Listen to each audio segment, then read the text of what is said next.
Hey, heute sprechen wir über die Mutter der Saturn V. Wobei über die Mutter, das lässt sich vielleicht streiten und ist auch historisch so nicht ganz korrekt. Aber wir sprechen auf jeden Fall über einen der Väter der Saturn V.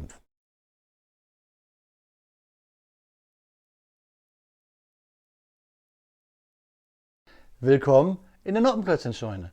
Mein Name ist Blockstar und ja, Freunde, wenn ich von Vater und Mutter der Saturn V spreche, dann kann ich natürlich nur Folgendes meinen, nämlich die V2 und Wernher von Braun. Und deswegen stelle ich euch heute die 18269015 aus dem Hause Modbrix vor, die V2 Startrampe Peenemünde, Design vom lieben Florian mit Hanomag Tank-LKW. Da freue ich mich richtig drauf, weil dieser LKW ist auch bestimmt ganz cool für das ein oder andere Kobi-Flugzeug.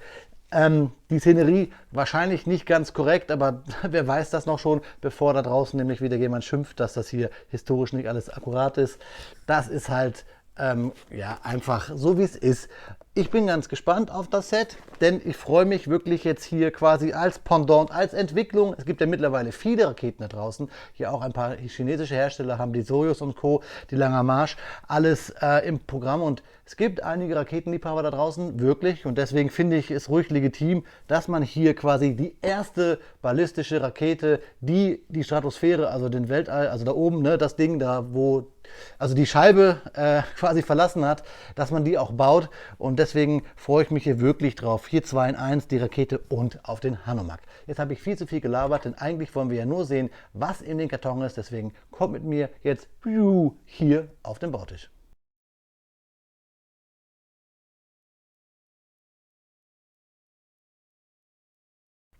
Ja, Freunde, da haben wir sie, unsere V2 bzw. Aggregat 4 von Modbrix. Ich habe die Artikelnummer schon gesagt, 18269015. Ab 18, bin mal echt gespannt. 643 Pieces und wie gesagt der Name V2 Startrampe Peenemünde und natürlich von meinem lieben Freundin Florian designt. Hier sehen wir schon ein, zwei dieser Modbrix Minifiguren. Wir haben hier Scheinwerfer für die Startrampe, die Startkonstruktion. Wir können sogar hier oben reinschauen in die Raketenspitze, bin ich mal echt gespannt und wir können auch wirklich hier die Rakete betanken. Wenn ihr vielleicht die alten Schwarz-Weiß-Videos findet, ich schneide euch welche rein, dann wisst ihr, dass ja, dieses Tanken nicht immer so einfach war.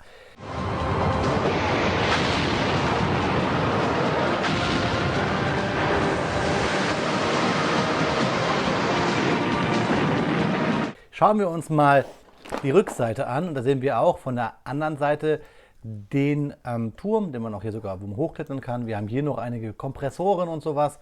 Wir haben hier noch einen Soldaten, das waren die beiden Figuren. Hier die Draufsicht, da der Hanomag. Also ich muss echt sagen, das Kartondesign ist hier richtig schön. Ist auch diesmal ein nicht so zerbeulter Karton. Bin ich echt gespannt, sieht richtig nice aus. Und was ich auch richtig cool finde, ist von hier oben, schaut mal oben, da haben wir auch die Rakete und den Modbrix-Schriftzug. Hier an der Seite das Modbrix in schwarz und auch das V2 Peenemünde. Und hier das gleiche nochmal. Also Freunde, ich kann es kaum erwarten. Ich schneide den Karton auf. Ihr wisst ja, hier bei solchen Sets, gerade bei Modbrix, die in China kommissioniert werden, schneiden wir es hier an der Seite auf. Und ach, ich habe gedacht, wisst ihr, ich habe so oft in letzter Zeit Prototypen bekommen, wo hier der Kleber losgegangen ist. Deswegen habe ich es jetzt so aufgeklebt. Eine Seite hätte ja gereicht, aufgeschnitten. Ihr dürft als Erste reingucken und der Karton ist echt super. Echt, das habe ich schon lange nicht mehr gehabt. Oh, da kommt mir schon was Cooles entgegen. Jetzt habe ich euch vor lauter Freude gar nicht richtig alleine reingucken lassen. Nämlich eine olivgrüne 32x32er Plate. Ein bisschen gebogen, das ist glaube ich aber normal. Das ist bei so Sets normal. Das haben wir hier noch. Wir haben hier Kleber. Aha, das sind wahrscheinlich die Instrumente, die wir am Anfang gesehen haben, hier da oben in der Raketenspitze, legen wir auch mal an die Seite. So, zählen wir erstmal die Tüten. 1, 2, 3, 4, 5, 6, 7, 8, 9, 10. Wir haben hier wieder Trays mit ja, Waffen, diesmal sogar richtig historisch akkurate. Wir sehen dann MG 42, beziehungsweise heute würde man eine MG 3 sagen. Gut, die Pumpgun ist wieder so ein bisschen und ja, diese eher Tokarev-Gewehr mit dem Zielfernrohr. aber fast akkurat. Richtig cool. Geht an die Seite. Hier haben wir Schläuche. Die sind mir früher bei meinem Lego Classic Space immer so kaputt gegangen. Das ist so echt schade. Gerade diese farbigen, wisst ihr, in diesem Gelb und so. Ja, schön. So, jetzt haben wir hier 1, 2, 3, 4, 5, 6, 7, 8, 9, 10, 11, 12, 13, 14 dunkelbeige solche Traversen. Ich glaube, alleine dafür reicht es schon, das Set zu haben. Ich werde es mir auf jeden Fall sowieso nochmal bestellen. Ein bisschen Grünzeug. Hier eine lange Bar und eine Minifigur. Und das Wichtigste gucken wir uns jetzt an, nämlich die Bauanleitung. Die ist auch schön groß, klammergebunden, hat hier einen kleinen Knick, ist sehr dünn, was immer darauf schließen lässt, dass es viele Bauschritte gibt, denn 600 Teile müssen ja verbaut werden, also viele Steinchen pro Bauschnitt, das meine ich. Schauen wir mal und ja, wir sehen schon sehr, sehr viel. Schauen wir mal. Okay, hier wird also die Startrampe gebaut. Es ist nicht nach Tüten sortiert irgendwas, also wir müssen uns das so raussuchen. Wir haben hier typisch China rot umrandet, was wir aufbauen. Es ist also nicht farblich unterscheidet, was schon gebaut wurde, sondern nur mit der roten Umrandung und Pfeile weisen in unseren Weg. Hier zum Beispiel grüne, da und dann haben wir nur ganz wenig Seiten. So, wir haben ja 6 an der Zahl, 6 Seiten und nach 87 Bauschritten sind wir mit dem ganzen Set fertig. Ja, cool. Das sieht aus wie ein kleiner Satellit. Was aber nicht passt, wissen wir ja. Ja, Freunde, was aber passt, ist das Kartondesign. Hier die Renderbilder, die sehen echt cool aus. Schauen wir mal gleich nach dem Bau, ob das alles auch so zutrifft. Und euch jetzt viel Spaß bei den Fakten.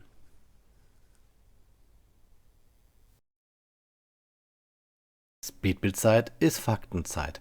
Und Freunde, bevor ich euch heute Fakten von Wernher von Braun erzähle, möchte ich mit euch noch auf ein paar Punkte eingehen. Und zwar, dieses Set wurde mir von Modbricks zur Verfügung gestellt und ist wieder ein Prototyp. Heißt, kann vom Aussehen und Inhalt zu euren Sets, wenn ihr sie kauft, abweichen. Und des Weiteren werde ich irgendwann nochmal ein Video zur V2 machen. Dann gibt es auch Fakten zur Technik, denn ich habe noch ein V2 Hanomag Gespann von der Firma Bluebricks vorliegen. Und wie gesagt, dann gibt es Technik zum Aggregat 4. Heute sprechen wir aber über den Vater der Rakete, nämlich über Wernher von Braun. Dieser ist am 23. März 1912 als Sohn des Generaldirektors der Deutschen Raiffeisenbank AG Magnus Freiherr von Braun und dessen Frau Emmy in Wirsitz in der Provinz Posen in Preußen geboren. Heute heißt der Ort übrigens Wierzyk und liegt natürlich bekannterweise in Polen. 1938 wird er Mitglied im Verein für Raumschifffahrt, in denen er Kontakte zu Raketeningenieuren wie Hermann Oberth knüpft. Während seines Studiums um 1930 an der Technischen Hochschule in Berlin assistiert er Oberths bei Versuchen mit Flüssigkeitsraketen. Finanziert durch ein Stipendium entwickelt und testet Braun im Jahre 1932 Flüssigkeitsraketen in der Raketenversuchsstelle des Heerenwaffenamts im brandenburgischen Kummersdorf. In den folgenden Jahren arbeiten dort bis zu 80 Menschen an der Raketenentwicklung. Nach der Machtübernahme 1933 durch die Nationalsozialisten wird Braun Mitglied in der Schutzstaffel, bekanntlich als SS abgekürzt. In seiner Promotion im Juli 1934 in der Physik über konstruktive, theoretische und experimentelle Beiträge zu den Problemen der Flüssigkeitsrakete stellt er seine Testergebnisse vor. Die Arbeit darf als geheime Kommandosache nicht veröffentlicht werden.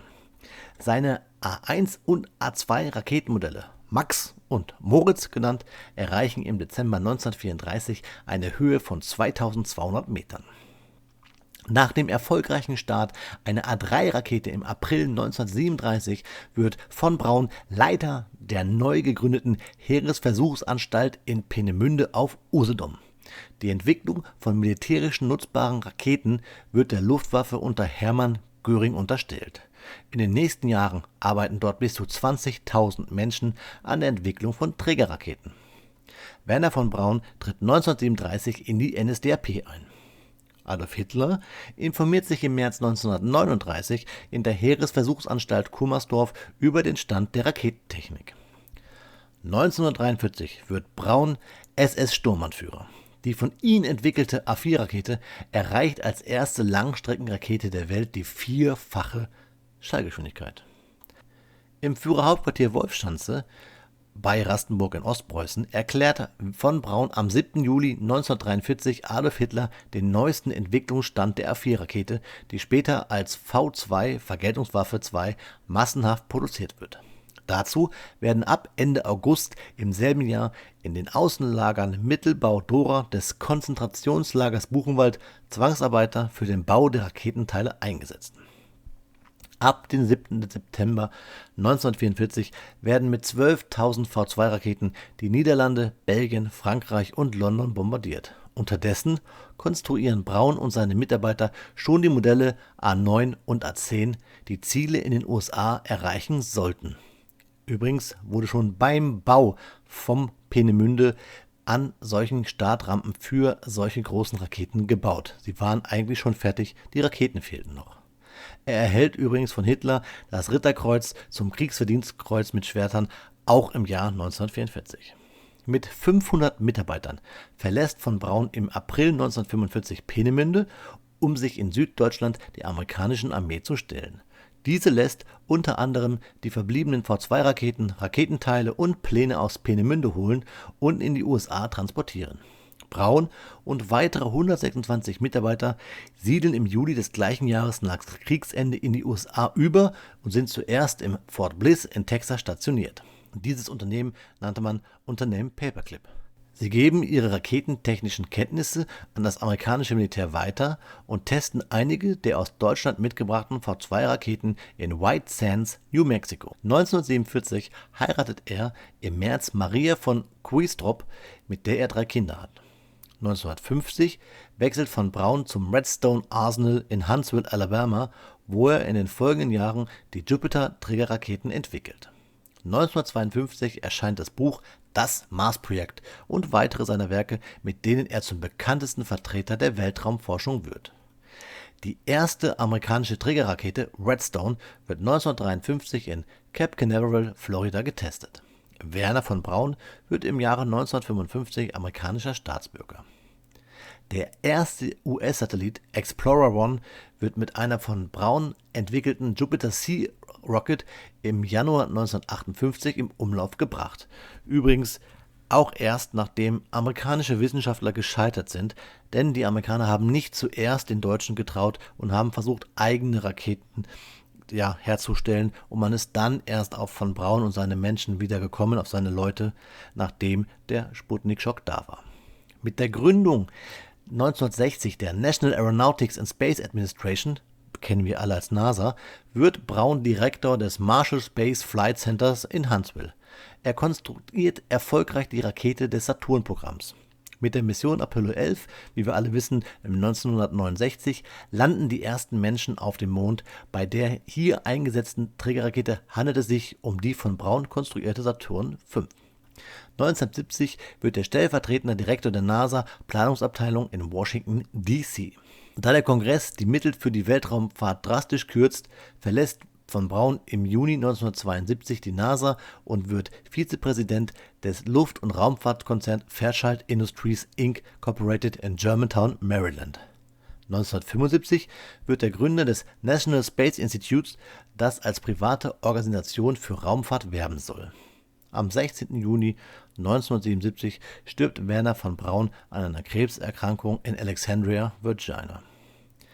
Ja, das war mal das Leben von Werner von Braun, chronologisch angeordnet. Ich denke mal, es ist ganz interessant zu sehen, wie er vom raketenbegeisterten Jugendlichen und Studenten zum Nazi wird und dann zum hochgelobten und dekorierten amerikanischen Wissenschaftler und wahrscheinlich immer getrieben auch ein wenig von halt dieser Passion seiner Raketentechnik. Und was halt auch wirklich faszinierend ist, dass fast alle Raketen wirklich die Nationen eingesetzt haben. Also wenn wir jetzt von Frankreich, England, Sowjetunion und natürlich die USA sprechen, basieren auf der A4, also auf der V2. Die Amerikaner, die Engländer und auch die Sowjetunion haben alle modifizierte oder auch fast unveränderte A4-Raketen getestet und abgeschossen. Die Franzosen haben sich auch Wissenschaftler besorgt. Sie konnten keine Maschinenteile oder vollständige Exemplare erbeuten, aber sonst basiert das alles irgendwie auf diesen Inner Circle um Wernher von Braun. Alles, was da kam. Tja, es ist wirklich, wie gesagt, traurig, dass Krieg uns Menschen immer erst so, ja, zu solchen technischen Sachen, Erfindungen, ja, dass der Krieg uns dazu fördert, dass sowas im normalen zivilen Leben irgendwie nie so schnell geht. Wenn wir jetzt mal vielleicht die Geschichte mit dem Kalten Krieg außen vor lässt, wobei da auch wieder das Wort Krieg drin ist. Ihr wisst, was ich meine. So, Freunde, aber jetzt, das waren viele lange Fakten, kommen wir zum eigentlichen Review. Da ist sie fertig, unsere V2 Startrampe Peenemünde, die 182690156 643 Teile. Aber ich kann euch jetzt schon sagen, das sind mehr Teile, denn ich habe hier etwas dran rumgewerkelt. Warum, weshalb, wieso, kommen wir gleich dazu. Ich zeige euch erstmal so hier das Set an sich, lasst es euch erstmal auf euch wirken. Fangen wir mal mit dem einfachsten an vielleicht, das sind die Minifiguren. Ich schiebe jetzt mal hier alles zur Seite, ich muss aufpassen, die Rakete steht nämlich ein bisschen nicht fragil, sie steht halt sehr, sehr schwierig, aber das zeige ich euch gleich. Hier haben wir die beiden Minifiguren, die kennen wir jetzt ja schon von einigen Modbrick-Sets. Ich blende sie euch einmal hier ein. Da haben wir den Soldaten, also es sind ja beide Soldaten, aber da haben wir einfach mal den normalen Wachsoldaten, sage ich mal, und den Offizier plus den Waffentray, der dabei ist, der viele schöne Sachen hat.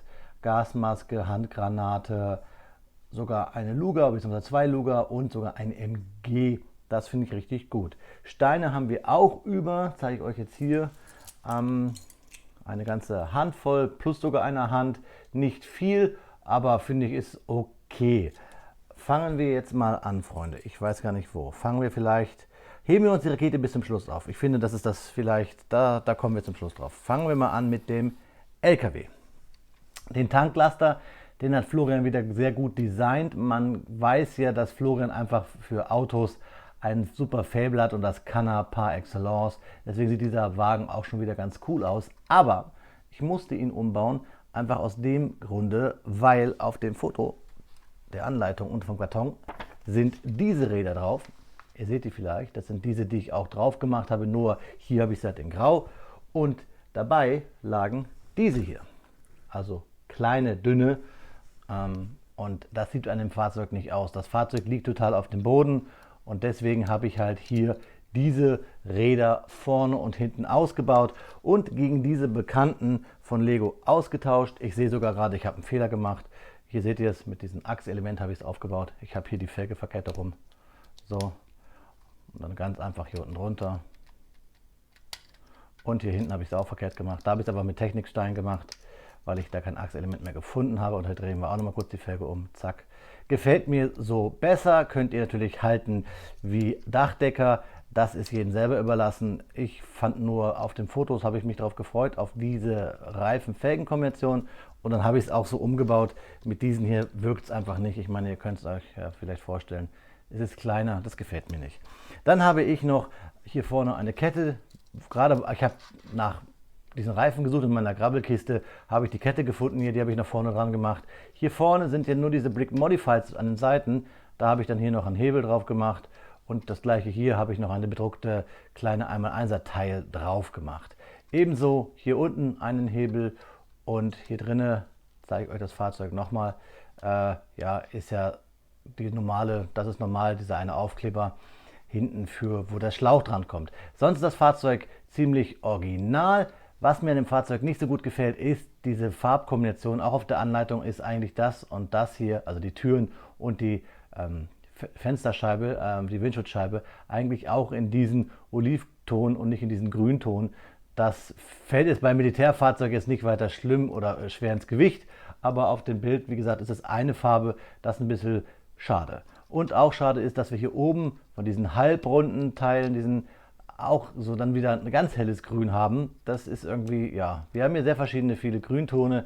Das ist ein bisschen schade. Sonst gefällt mir das Fahrzeug sehr gut. Wir haben hier Klappen, die kriegen wir leider nicht so gut auf. Das ist sehr schwer, also ich kriege sie gar nicht auf, wenn sie einmal drin sind. Und hier haben wir die Klappe, die geht aber ganz normal auf. Ich habe bloß keine Fingernägel, Freunde.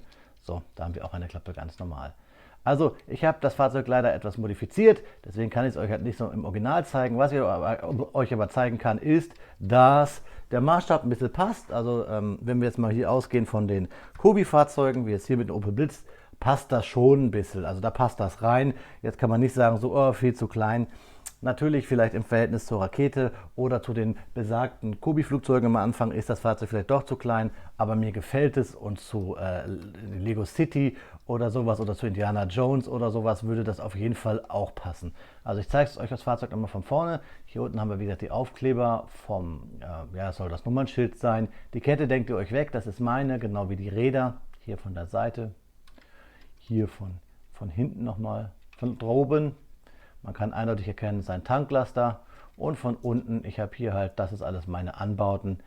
Ich versuche euch das in einen Bricklink-File zu packen, dann gibt es das unter das Video zum Downloaden, kann ich euch aber nicht versprechen. Also der Wagen ist ganz cool, ist kompakt, hält auch einiges aus, das ist wirklich klasse. Wie gesagt, nur Negativpunkt ist, dass mir die Räder nicht gefallen haben. Wie gesagt, nochmal, ich wiederhole mich da gerne, ausgetauscht gegen Räder, die, glaube ich, in so einem gelben Stein, den ihr beim Kaufland oder Real kaufen könnt, dabei waren. Ups, hier habe ich nicht richtig festgedrückt.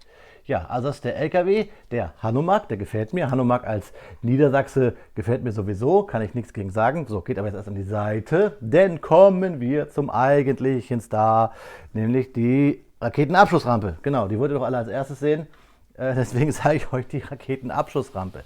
Die ist ganz cool geworden. Wie gesagt, historisch nicht ganz korrekt oder akkurat, sagen wir es mal so. Nicht ganz akkurat, aber es sieht cool aus. Wenn ihr an die Bilder so denkt, wenn ihr sie schon mal gesehen habt, dann könnte das so ausgesehen haben. Hier haben wir ein paar Scheinwerferchen, finde ich ganz cool, hier auf solchen Traversenteilchen. Da haben wir sie, hier vorne können wir sie drehen. Ja, meine Fussel von meinem Vlies, da muss auch bald was Neues her. Hier haben wir die halt mit so einem Mülltonnen, sage ich jetzt mal, einfach nur mit an einer Noppe aufgehangen hier unten, deswegen geht es auch ab. Das ist das Thema, da kommen wir aber auch nochmal gleich zu, die Steinequalität. Also, das ist hier so eines dieser Lämpchen, hier unten dann auch schön gemacht mit diesen Jumper Plates, 2x2 und dann hier drauf und schon haben wir hier eine beleuchtete Rampe. Schön sind die ganzen vielen Accessoires, kann man echt sagen, ob sie Kisten sind, die Eimerchen, die Tonnen und ja, die Blätterchen, die sind ein bisschen weich, finde ich aber ganz gut, dann brechen die nicht so leicht. Solche Teile brechen leicht mal. Und natürlich der Startkranz mit diesem Kompressor oder so, wo wir ja hier auch ein bedrucktes, ich mach's mal ab, so ein bedrucktes 1x1 Round-Teilchen haben. Da sieht man vielleicht hier diesen ja, Messer, diese Uhr, die Tankzeige oder Gaszeige, Anzeige, das weiß ich nicht genau. Hier ist ein bisschen das Thema auch wieder Steinequalität, hier geht immer, weil es nur in einer Noppe hängt, diese 2x2er Roundbrick ab. Das ist wirklich nicht schön. So, ich versuche es mal hier wieder drauf zu noppen. Da müsst ihr aufpassen, dass ihr diesen Brick Modified hier einfach ein bisschen schräger stellt. Dann hält das auch. So, zack. Einnoppentechnik ist immer blöd, egal von wem, egal wie. So, jetzt hält es wieder. Also die Startrampe gefällt mir richtig gut. Ich habe hier oben auch nochmal modifiziert, denn in der Anleitung hängt diese Leiteraufhängung nur auf einer Noppe. Da habe ich noch was drunter gemacht, dass es passt. Richtig natürlich ein Highlight auch ist, bei dem Preis von diesem Set sind vielleicht die vielen Traversenteile, gerade diese in Dark Tan, das ist schon was Besonderes und deswegen werde ich mir dieses Set auch nochmal kaufen, weil ich diese Traversenteile einfach gut finde. Die kann man für so viele Sachen benutzen, ja, und deswegen, also alleine schon als Teiletrenner würde ich sagen, für mich persönlich meiner Meinung nach lohnt sich das Set wegen diesen Traversenteilen. Das werde ich wirklich so machen. Die werdet ihr in ein oder anderen ja, Dioramchen, Schaubildchen von mir nochmal finden. Ja, hier und von oben auch nochmal so Tonne und Eimerchen. Also sehr, sehr viele Eimer hier, dass der schöne Treibstoff, der daneben geht, auch nicht verschwendet wird. Wobei, ich glaube, der ist sehr explosiv und hochgiftig. Genau, und unsere Rakete stellen wir dann hier in diesen Startkreis so dran und dann haben wir sie hier stehen. Da muss man immer aufpassen, denn sie steht ja nur so ja, auf ganz wenig Auflagefläche und deswegen, wenn ihr es bewegt, fällt die Rakete auch leicht wieder um. So, aber sie kippt nicht ganz um wie im Original wahrscheinlich, aber da müsst ihr halt aufpassen. Also wenn ihr euch irgendwo hinstellt, packt es wohin, wo keiner drankommen kann, irgendwo aufs Regal, wo es wirklich ja, für sich alleine steht und dann wirkt das auch und dann passt das auch. Auch nochmal natürlich ein Highlight ist diese 32x32er Plate, auch in diesem Olivton, finde ich richtig gut. Aber jetzt, Freunde, ihr wartet natürlich auf die Rakete und die möchte ich euch zeigen. Die berühmte V2, die, glaube ich, in Peenemünde steht und ich habe sie schon gesehen im Deutschen Museum in München. Also wirklich ein beeindruckendes Stück Technik. Das war es aber auch. Der Rest ist an diesem Ding überhaupt nicht beeindruckend, also beim Original, weil es ja, eine Todesmaschine war und das nicht nur im Einsatz, sondern halt auch vor allen Dingen in der Herstellung. Und das darf man nie vergessen, wenn man über sowas spricht, dass dieses Gerät hier ein großer technischer Sprung war, aber auch mit viel Qual und Leid zu tun hat. Das muss man immer im Hinterkopf haben, wenn man sich über die Technik freut. Ja, hier die Bautechnik ist, ja, habe ich so noch nicht gesehen, finde ich gut, zeigt mal wieder Florians ja, Blick für Design, hat aber leider auch seine Schwächen und da komme ich jetzt mal dazu. Erstmal will ich euch noch ein Feature zeigen und zwar kann man hier oben das aufklappen. Das ist ja so ein C-Clamps mit einmal 4er Teil und dann kann man hier und hinten eine Jumperplate, eine 2x2er und dann kann man hier so reingucken und hat da auch so eine Art Steuerelement. Ich weiß nicht, ob man da den Waffenkopf scharf macht oder so. Finde ich aber ganz cool gelöst. Wenn man da weiterspinnen will, hat man hier eine alternative Historie, hat man da oben den Satelliten oder so. Ne? Zack, zack, klappen wir zu. Was ich noch über hatte als Teil, ist nämlich hier so einen schwarzen Cone. Den habe ich einfach oben auf die Spitze gedrückt. Ich weiß gar nicht, ob das so vorgesehen war, aber die Spitze so alleine fand ich ein bisschen blöd. Hier oben so ein schwarzes Einhörnchen. Also habe ich diesen Cone, der wirklich dabei lag, einfach genommen, oben drauf gepackt. Gefällt mir besser. Die Rakete hat bautechnisch 2 Schwachpunkte. Und zwar eigentlich sogar 3. Und zwar ist das hier oben dieser Kranz, der eigentlich nur mit einer Noppe festgehalten wird, jeweils links und rechts, und zwar einer runden Noppe, also einen 1x1er Round. Und ich habe einfach mir auch, ich nehme es mal ab, dann zeige ich es euch, dann seht ihr es vielleicht hier. Hier habe ich mir jeweils links und rechts 1x2er Bricks Plates genommen, die hier drauf genoppt, denn sonst hier, das hält nicht so gut. Ihr seht es hier, diese Noppe, die ich meine, diesen 1x1er, das hält nicht so gut. Und deswegen hier einfach mit den 4 1x2ern, so, jetzt muss ich wieder gucken, da so rum drauf genoppt, zack, zack, zack und schon hält das und wackelt nicht. Und dann können wir hier den Kopf wieder draufsetzen. Farbe ist immer so ein bisschen, ja, da komme ich oft durcheinander, schwarz-weiß, wie wo das angeordnet war, aber ihr seht es ja, das gefällt. Das gleiche hier unten, ich nehme es auch mal ab, ich habe hier unten eigentlich, jetzt muss ich kurz mal gucken, ich habe es mir an die Seite gelegt. Einen Augenblick, da. Eigentlich sind 4 dieser 2x2er Round Plates verbaut und ich habe sie halt ausgetauscht gegen einen richtigen Lego Brick. Deswegen ist es hier auch so, ja, Farbseuche, ich will von innen sagen, aber es funktioniert, deswegen kann ich Lego da gut verstehen. Es gefällt mir besser, außerdem ich mag dieses dunkellila. Und dann, und das ist das etwas, hier seht ihr es nochmal genau, dass ich es einfach ausgetauscht habe, da, ne, hält so besser. Hier wird eigentlich nur gesteckt. Ihr seht, es ist hier was Buntes drin. Das ist jeweils ein Kobi-Stein und ein Lego-Stein. Baurichtungsumkehr. Die hat wahrscheinlich der Hersteller von Modbricks so nicht im Programm. Das ist übrigens mehr Constructs, das ist Kobi und dann hier jeweils 2x Lego. Normalerweise wird es nämlich eigentlich nur gesteckt und hält dann von den Flügeln der Rakete, ihr seht das hier, es wird so eigentlich nur reingeklemmt. Muss man so aufpassen, genau, und dann geht meistens der Flügel ab und dann drückt man den Flügel wieder dran. So, dann kommt das hier oben drauf. Aber dann wackelt das hier rum und das gefällt mir nicht. Und deswegen habe ich einfach gedacht, komm her Jörn, du hast doch so viel Kobi und mehr Constructs im Fundus, baust es dir einfach hier rein. So, zack. Und dann einmal hier unten noch. Muss ich kurz gucken, wie ich es hatte. So, so, da oben. Und warum nicht mal mit ein bisschen Baurichtungsumkehr spielen und schon hält das halt bombenfest.